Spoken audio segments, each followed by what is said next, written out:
تاج‌الدین پیرزاده رئیس تاجیک صادرات بانک گفت که وضع مالی بانکی به مشکل پیچیده‌اش بهتر شده است و وعده داد که تا آخرین درم امانتگزاران را برمیگرداند. او روز 14 ایول در ملاقات با خبرنگاران گفت فعالیت تاجیک صادرات بانک در نیم سال اخیر مثبت جنبه شده. پرداخت پذیری بانک از تقریبا 4.5% ماه نوامبر سال گذشته به 36% در ماه ایول رسیده است.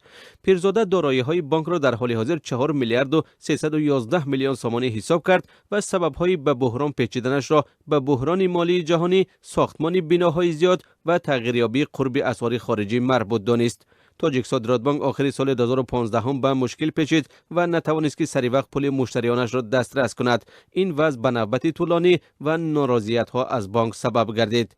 در پی آن مقامات بانک ملی برای حل بحران تاجیک صادرات بانک مأموریت موقت تعیین کرد و تنها بعد از 6 ماه آن دوباره تاج‌الدین پیرزاده را بر رهبری این بانک گذاشت. حکومت تاجیکستان نیز در اوج بحران بانکی در ماه دکمبر سال گذشته برای نجات تاجیک صادرات بانک و اگرو اینوست بانک در مجموع بیش از 3 میلیارد سومانی سرمایه گذاری کرد. تاجیک صادرات بانک باید مبلغ مشتری‌هایش را پرداخت می‌کرد. این مبلغ را به سرمایه اساسی بانک وارد کرد و حالا حدود 85% سهمیه‌های آن در حساب دولت است.